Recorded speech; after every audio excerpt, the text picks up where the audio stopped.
Party के विधायक इरफान सोलंकी से जुड़ी ये बड़ी खबर आ रही है। ईडी रेड में 50 करोड़ की काली कमाई के सुराग मिले। घर में मिली डायरी से काली कमाई का सच सामने आया है। ईडी की रेड में 25 लाख का कैश भी बरामद हुआ है। ईडी ने इरफान के 6 ठिकानों पर रेड डाली। इरफान के 6 ठिकानों पर एनफोर्समेंट डायरेक्टरेट की रेड, और इस रेड में 50 करोड़ की काली कमाई के संदर्भ में इशारे मिल रहे हैं।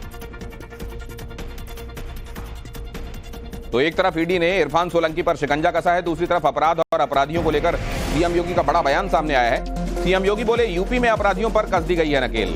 यूपी में अपराधियों का राम नाम सत्य हो गया। राम का नाम लेकर चल रहा है सारा काम, कहा सीएम योगी ने। आ ही गए हैं, लेकिन अपराधियों का राम नाम सत्य है भी हो गया। ये सारे कार्य एक साथ चल रहे हैं। राम नाम लेकर के सब चल रहे हैं, राम राम कहकर के सब चल रहा है। सीएम योगी ने अपराध के राम नाम सत्य की बात कही। वहीं यूपी के अवैध मदरसों की जांच से जुड़ी एक बड़ी खबर आ रही है। एटीएस जांच में अवैध मदरसों पर चौंकाने वाला खुलासा हुआ। अवैध मदरसों के लिए 35 करोड़ की विदेशी फंडिंग हुई है, ये एंटी टेररिस्ट स्क्वाड का कहना है। नेपाल से लगे इलाकों से अवैध मदरसों के संदर्भ में साजिश चल रही है, एटीएस का कहना है। कुछ विदेशी एनजीओ इस साजिश का हिस्सा हैं। बांग्लादेशी रोहिंग्याओं की घुसपैठ कराने के लिए ये साजिश रची गई है।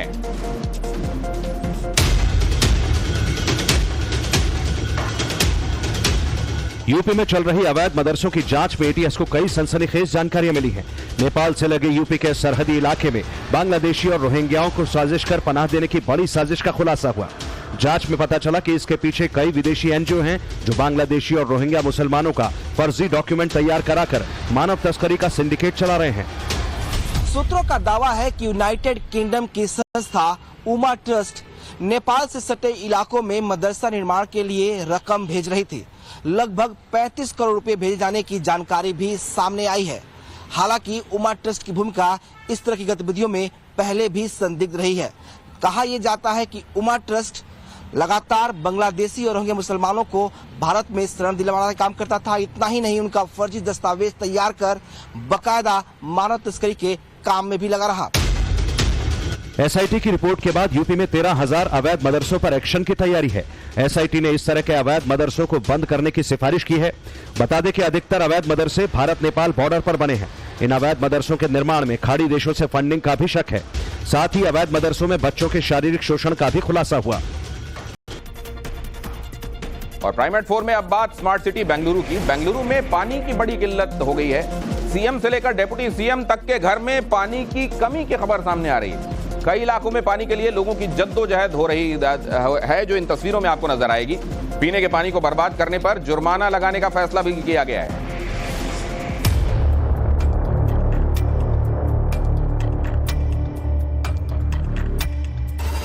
भारत का सिलिकॉन वैली यानी बेंगलुरु इन दिनों पानी के गंभीर संकट का सामना कर रहा है।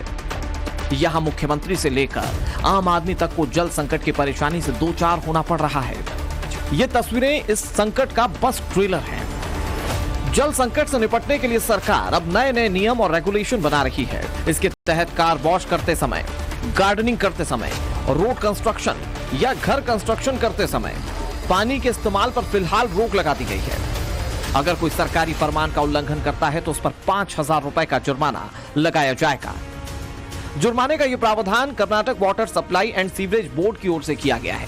बता दें कि हाईटेक शहर बेंगलुरु इन दिनों गंभीर जल संकट से जूझ रहा है। आलम यह है कि मुख्यमंत्री आवास में भी पानी की किल्लत है। यहां 5 फरवरी को पानी के टैंकर्स को आते जाते देखा गया है। इसके अलावा लाखों लोग बूंद बूंद पानी के लिए मोहताज हैं। सोसाइटीज और कॉलोनी में भी पानी की बड़ी दिक्कत है।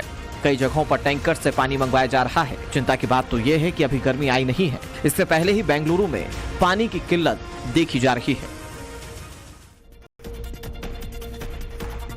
और दुनिया भर में बेंगलुरु की अपनी अलग पहचान है। कुछ लोग इसे सिलिकॉन वैली के नाम से जानते हैं, तो कुछ इसे स्पेस सिटी भी कहते हैं। और ये बेंगलुरु अभी, जैसा मैंने आपको बताया, दुनिया भर में इसकी पहचान स्टार्टअप सिटी के तौर पर भी है। और कुछ लोग इसे आईटी का हब भी कहते हैं, और कुछ लोग इसे गार्डन सिटी के नाम से भी जानते हैं। असल में इतनी सारी पहचानें हैं इस शहर की, लेकिन इसके बावजूद यहां बगैर पानी के सब सून सून नजर आ रहा है। बगैर पानी के यहां त्राहिमाम है। सीएम और डिप्टी सीएम तक पानी के लिए तरस रहे हैं। तो सवाल यह है कि जल संकट का प्रमुख कारण क्या है? बेंगलुरु में पानी का यह संकट इतना गहरा कैसे गया है? कमजोर बारिश के कारण भूजल स्तर नीचे चला जा रहा है। कावेरी नदी बेसिन के जलाशयों के वाटर रिजर्व में कमी आ गई है। तेजी से होते अर्बनाइजेशन की वजह से, शहरीकरण की वजह से जल संकट और ज्यादा गंभीर हो गया है। फॉरेस्ट कवर पहले 38% हुआ करता था, अब ये 20% से भी कम रह गया है। और जाहिर है पेड़ नहीं होंगे तो पानी को बांध कर रखेगा कौन? 108 वाटर बॉडीज में से केवल 36 बची हैं। इससे आप समझ सकते हैं कि पानी का संकट गहराया है। तो उसके लिए बड़ी वजह क्या है, और आगे आपको दिखाएंगे कि क्या जम्मू कश्मीर में बिखर गया एनडीए गठबंधन। लेकिन उससे पहले देखिए महाराष्ट्र में एनडीए का seat sharing formula. Times now नव भारत को सूत्रों के हवाले से मिली बड़ी खबर। महाराष्ट्र में एनडीए का सीट शेयरिंग फॉर्मूला हुआ तय।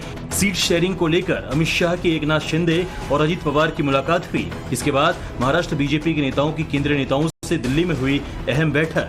रविवार तक बीजेपी महाराष्ट्र में अपने उम्मीदवारों के नाम पर मुहर लगा सकती है। महिला दिवस पर पीएम मोदी ने महिलाओं के सम्मान में शेयर किया वीडियो। महिलाओं को बधाई देते हुए पीएम ने लिखा, अब बारी तेरी उड़ान की, बेटी तू हिंदुस्तान की। इस वीडियो के जरिए महिला शक्ति को दिखाया गया है। क्षेत्र में काम नहीं हुआ तो सीएम के बेटे पर जनता का फूटा गुस्सा। घटना कर्नाटक के वरुणा की है, जहां सीएम सिद्धारमैया के बेटे यतीन्द्र सिद्धारमैया को शर्मिंदगी उठानी पड़ी। यतीन्द्र सिद्धारमैया विकास कार्य का जायजा लेने पहुंचे थे, लेकिन सिद्धारमैया के बेटे के खिलाफ ग्रामीण जमकर नारेबाजी करने लगे। ग्रामीणों ने सीएम के बेटे को घेर लिया। पुलिस ने कड़ी मशक्कत के बाद यतीन्द्र को बाहर निकाला। पूर्व सीएम और केंद्रीय मंत्री उमा भारती ने ममता बनर्जी पर बोला हमला। कहा, संदेश खाली की घटना के बाद पश्चिम बंगाल में राष्ट्रपति शासन लागू कर देना चाहिए। उमा भारती ने कहा कि संदेश खाली से पता चल गया कि ममता की महिलाओं के प्रति कैसी सोच है। उमा भारती ने लोकसभा चुनाव में 400 से ज्यादा सीटें जीतने का दावा किया। और प्राइम एट 4 में इस वक्त एक बड़ी खबर आ रही है, उसकी तरफ आपको लिए चलता हूं। उत्तरी दिल्ली के इंद्रलोक से यह बड़ी खबर आ रही है। दिल्ली के इंद्रलोक में जुमे की नमाज के बाद बवाल देखने को मिला। सड़क पर नमाज पढ़ने को लेकर यह हंगामा हुआ। हंगामे को देखते हुए इलाके में भारी पुलिस बल तैनात कर दिया गया है। इंद्रलोक पुलिस चौकी इंचार्ज सस्पेंड कर दिया गया है। सड़क पर नमाज रोकने के बाद नमाजी भड़क गए और जमकर हंगामा करने लगे, जिसके बाद इलाके में भारी संख्या में पुलिस बल तैनात कर दिया गया। इस बीच सड़क पर नमाज पढ़ने को लेकर इलाके में भारी जाम लग गया। हंगामे के बाद पुलिस के आला अधिकारी भी यहाँ मौके पर पहुंच गए। गौरव हमारे संवाददाता इस बारे में आपको और ज्यादा जानकारी दे रहे हैं। गौरव, चौकी इंचार्ज क्यों सस्पेंड किया गया? देखिए, दरअसल आज जुमे की नमाज का वक्त था और कानून व्यवस्था को बनाए रखने के लिए चौकी इंचार्ज कोशिश कर रहे थे कि जो लोग सड़क पर नमाज पढ़ रहे हैं वो सड़क पर ना पढ़े। लेकिन जो चौकी इंचार्ज हैं उन्होंने उस व्यवस्था के बीच में अपना आपा खोया और कहीं ना कहीं कुछ नमाजियों के ऊपर उन्होंने जो है वो इस तरह का जेस्चर दिखाया, जिसके बाद वीडियो वायरल होने के बाद बवाल हुआ। हालांकि दिल्ली पुलिस के अधिकारियों ने तत्काल कार्रवाई करते हुए जो चौकी इंचार्ज हैं उनको सस्पेंड कर दिया गया। इसके अलावा उनके खिलाफ अनुशासनात्मक कार्रवाई भी हो रही है। लेकिन आप गौरव, मैं आगे भी बुलेटिन में आपके पास लौटूंगा। फिलहाल आपका बहुत धन्यवाद। चौकी इंचार्ज पर अनुशासनात्मक कार्रवाई की गई है, लेकिन अभी इलाके में आप देख रहे हैं तनाव बरकरार है। बड़ी खबर यह भी कि जम्मू कश्मीर में इंडी गठबंधन बिखर गया है। कश्मीर की तीनों सीटों पर अकेले चुनाव लड़ने वाली है नेशनल कॉन्फ्रेंस। नेशनल कॉन्फ्रेंस का पीडीपी को अनंतनाग राजौरी सीट देने से इनकार। Peoples democratic party Mehbooba Mufti की पार्टी के साथ सीट शेयरिंग को लेकर बात गड़बड़ाई। जम्मू की 2 सीटों पर कांग्रेस चुनाव लड़ेगी। जम्मू कश्मीर में समझ लीजिए कि अभी स्थिति कैसी है। जम्मू कश्मीर में असल में 5 लोकसभा की सीटें हैं। कश्मीर की श्रीनगर, बारामूला और अनंतनाग की सीट से नेशनल कॉन्फ्रेंस चुनाव लड़ने वाली है, जबकि ऊधमपुर और जम्मू सीट से कांग्रेस चुनाव लड़ने वाली है। ऐसे में पीडीपी के हाथ खाली नजर आ रहे हैं और पीडीपी अपनी सीटों की जो मांग रख रही थी, नेशनल कॉन्फ्रेंस ने उसको खारिज कर दिया है। लिहाजा यहां पर इंडी गठबंधन लगता नहीं है कि इन तीनों के साथ Farooq Abdullah national conference, Mehbooba Mufti PDP, Rahul Gandhi Congress इसके साथ एक साथ पाएगा। और अगली खबर की तरफ आपको ले चलूं। बिहार में एनडीए गठबंधन में सीट बंटवारे का पेच फंस गया है। अभी तक सीट बंटवारे पर सहमति नहीं बन पाई। चिराग और पशुपति पारस के बीच सबसे बड़ा पेच फंसा हुआ है। चिराग पासवान 6 सीटों पर अड़े हुए हैं, सोर्सेस ये बता रहे हैं। और हाजीपुर सीट पर भी अड़े हुए हैं चिराग पासवान, सोर्सेस ये भी कह रहे हैं। करने की आवश्यकता नहीं है, वो परंपरा वो तो चली आ रही है ना, तो चली आ रही है। तो 6+1 हमारा जो चला रहा है, 7 सीट हम 14 में लड़े, 6+1 पे हम लड़े आपको 19 में, तो फिर बार बार डिमांड थोड़ी ना होता है, ये तो चलता आ रहा है ना। और आरजेडी का इधर चिराग पासवान को खुला ऑफर गया है, बीजेपी के खिलाफ लड़ाई में उनका स्वागत है, कहा है आरजेडी ने। बीजेपी ने चिराग को बुझाने की हर कोशिश की, ये भी कहा आरजेडी ने, हमारे दरवाजे चिराग पासवान के लिए हमेशा खुले रहेंगे, आरजेडी ने ये भी कहा। देश हित में सोचना है, लोकतंत्र संविधान बचाना है, तो वो साथ आएंगे, जो नहीं आएंगे वो पछताएंगे। अब ये फैसला तो श्री चिराग पासवान जी को लेना है कि उनके राजनीतिक दल के चिराग को बुझाने का प्रयास तो बीजेपी ने किया था, ये सही समय है, उनको फैसला लेना चाहिए, निर्णय लेना चाहिए। तो जैसे ही कोई असंतुष्ट दिखाई दिया उसके लिए डोरे डाल दिए गए, लेकिन क्या इस प्रलोभन में चिराग फंसेंगे? और केरल की 20 में से 16 सीटों पर लड़ने वाली है कांग्रेस, 2 सीटों पर AIUML चुनाव लड़ेगी, केरल की 1 सीट पर RSP चुनाव लड़ेगी और 1 सीट पर केरला कांग्रेस M चुनाव लड़ेगी।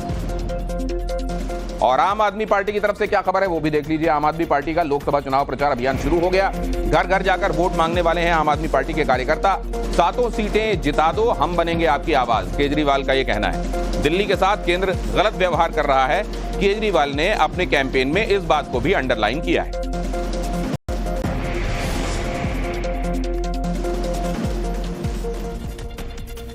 और महाशिवरात्रि के मौके पर केदारनाथ धाम के कपाट खुलने की तारीख का ऐलान हो गया है। 10 मई को खुलने वाले हैं बाबा केदारनाथ के कपाट। श्रद्धालु सुबह 7 बजे से लेकर ये दर्शन कर सकेंगे और 6 मई को पंचमुखी डोली केदारनाथ के लिए प्रस्थान करेगी।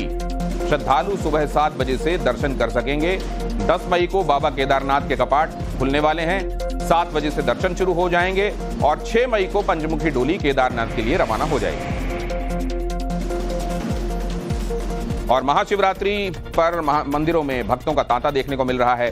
सुबह से मंदिरों में हर हर महादेव का जयघोष सुनाई दे रहा है। शिव भक्त मंदिर पहुंचकर शिवलिंग पर जलाभिषेक कर रहे हैं, पूजा अर्चना कर रहे हैं। बड़ी संख्या में श्रद्धालु देश के अलग अलग शिव मंदिरों में उमड़े हुए दिखाई दे रहे हैं। सुबह से ही ये भक्तों का जमावड़ा अलग अलग शिव मंदिरों पर लगना शुरू हो गया था और भोर से लगा ये जमावड़ा अब तक जारी है। यहाँ आप काशी विश्वनाथ मंदिर, नागेश्वर मंदिर से लेकर महाकाल मंदिर तक की तस्वीरें देख रहे हैं। और शिवरात्रि के मौके पर 30 सालों के बाद ज्ञानवापी में शिव भक्तों की भीड़ उमड़ी हुई है। ज्ञानवापी के नीचे व्यास तहखाने में बाबा की विशेष पूजा की गई। ज्ञानवापी श्रृंगार गौरी केस से जुड़ी महिलाएं, वकील और समर्थक भी दर्शन पूजन के लिए मंदिर में पहुंचे। महिला श्रद्धालु हो, चाहे वकील हो, चाहे पिछले। और मेरे काशी में तो शिव जी के बिना कुछ नहीं चलता है।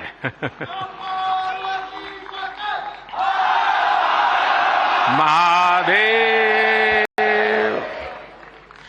भगवान शिव भाषा, कला और क्रिएटिविटी के जनक माने गए हैं। हमारे शिव नटराज है। शिव के डमरू से माहेश्वर सूत्र प्रकट हुए हैं। शिव का तांडव लय और सृजन की नींव रखता है। प्रधानमंत्री नरेंद्र मोदी के असम अरुणाचल दौरे से संबंधित यह अहम खबर। कुछ ही देर में असम पहुंचने वाले हैं पीएम नरेंद्र मोदी। आज पोहोरा में वो रात्रि विश्राम करेंगे। कल काजीरंगा नेशनल पार्क में जंगल सफारी पर जाएंगे प्रधानमंत्री नरेंद्र मोदी। ईटानगर में विकसित भारत कार्यक्रम में शामिल होंगे। और इस तरीके से कई अहम पड़ाव हैं प्रधानमंत्री नरेंद्र मोदी के इस असम यात्रा के।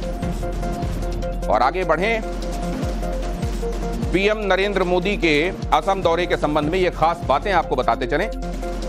असल में प्रधानमंत्री नरेंद्र मोदी का मिनट टू मिनट कार्यक्रम आपके सामने मैं रख रहा हूं। सुबह 5:40 पर वो काजीरंगा नेशनल पार्क जाएंगे और 9 मार्च को सुबह 10:30 पर वो आईजी पार्क पहुंचेंगे। दोपहर 12:15 बजे लचित बारफुकन की प्रतिमा का अनावरण करेंगे।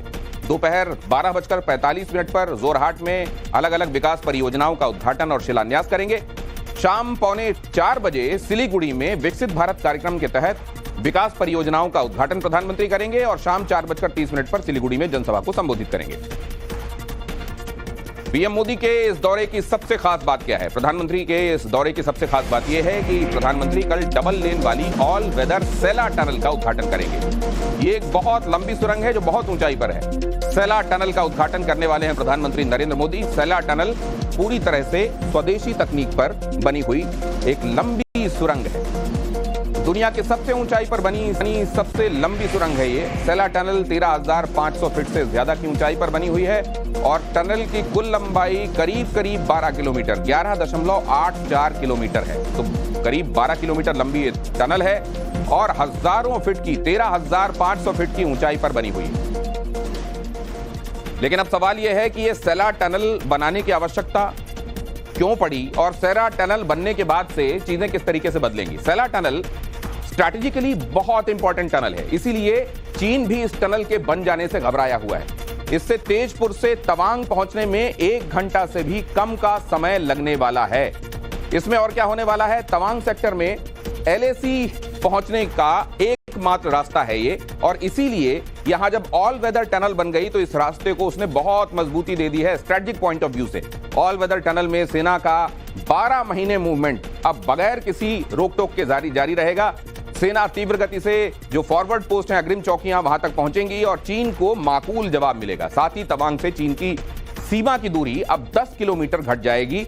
इतनी तेजी के साथ रैपिडली हमारी सेनाएं वहां पहुंच सकेंगी और आप जानते हैं ये वो जगह है जहां चीन के हिसाब से हमारे लिए वल्नरेबिलिटी अभी ज्यादा रही है। इस टनल के बन जाने के बाद से यहां पर चीजें बहुत तेजी के साथ और बहुत माकूल तरीके से भारत के लिए बदलने वाली हैं। और अब बात महिला दिवस की। इस खास मौके पर पीएम मोदी ने एक बड़ा ऐलान किया है और इसी से जुड़ी इस वक्त की ये बड़ी खबर है। राज्यसभा जाएंगी इन्फोसिस फाउंडेशन के चेयरमैन सुधा मूर्ति।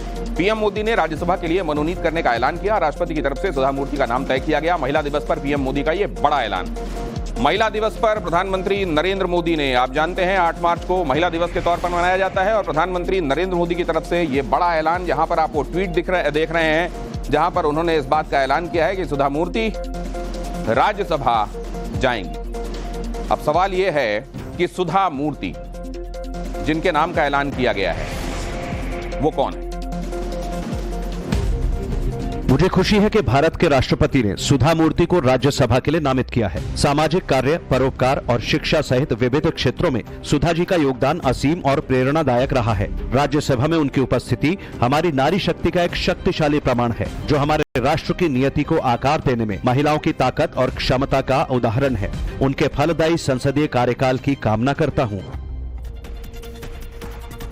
और अब ये भी जान लीजिए कि सुधा मूर्ति कौन है। सुधा मूर्ति देश की जानी मानी शख्सियत हैं। इन्फोसिस के को फाउंडर नारायण मूर्ति की पत्नी हैं और इसके साथ ही वो ब्रिटेन के प्रधानमंत्री ऋषि सुनक की सासू मां भी हैं। ऋषि सुनक की सासू मां नारायण मूर्ति की पत्नी वो पहुंच रही हैं। वो सुधा मूर्ति अब पहुंच रही है राज्यसभा। 8 तारीख को इस बात का ऐलान करते हुए, महिला दिवस पर इस बात का ऐलान करते हुए प्रधानमंत्री नरेंद्र मोदी ने कहा कि महिला सशक्तिकरण की तरफ, महिला एम्पावरमेंट की तरफ ये एक और अहम कदम होगा। ये पहला मौका होगा जब सुधा मूर्ति की आवाज राज्यसभा में गूंजेगी। सुधा मूर्ति, जैसा मैंने आपको बताया, किसी इंट्रोडक्शन की मोहताज नहीं है। इन्फोसिस फाउंडर की फाउंडेशन की चेयरमैन है, माफ कीजिए। इन्फोसिस फाउंडेशन की वो चेयरमैन है और साथ ही भारत की पहली महिला इंजीनियर भी रही हैं। शिक्षिका, लेखिका, सामाजिक कार्यकर्ता के अलावा उन्होंने कई नॉवल लिखे हैं, कई यात्रा वृत्तांत लिखे हैं और अपनी सरलता और विनम्रता के लिए लोगों में एक अलग पहचान रखती हैं। अकम्प्लिश्ड पर्सनैलिटी, लेकिन साथ में विनम्र भी और मिलनसार भी। अगली खबर ये कि महिला दिवस, जैसा मैंने आपको बताया, है आज और इस खास मौके पर प्रधानमंत्री नरेंद्र मोदी ने कई युवा हस्तियों को नेशनल क्रिएटर्स अवार्ड से सम्मानित किया। देश भर के क्रिएटर्स का पीएम मोदी ने सम्मान किया। कथावाचक जया किशोरी का पीएम मोदी ने सम्मान किया। लोक गायिका मैथिली ठाकुर को भी सम्मानित किया गया। अलग अलग कैटेगरीज में लोगों को सम्मानित किया गया। नेशनल क्रिएटर्स अवार्ड से इन्हें सम्मानित किया गया। नेशनल क्रिएटर अवार्ड्स यानी पहला है। ये आयोजन नए दौर को समय से पहले पहचान देने का आयोजन है। ईश्वर कृपा है, मैं समय से पहले समय को भांप सकता हूं। और इसलिए ये पहला ऐसा अवार्ड है जो शायद आने वाले दिनों में बहुत प्रमुख स्थान लेने वाला है। और दिल्ली के भारत मंडपम में हुए इस खास कार्यक्रम में लोक गायिका मैथिली ठाकुर ने पीएम मोदी के साथ सेल्फी ली। इस दौरान पीएम मोदी ने मैथिली से कोई भजन सुनाने का अनुरोध किया।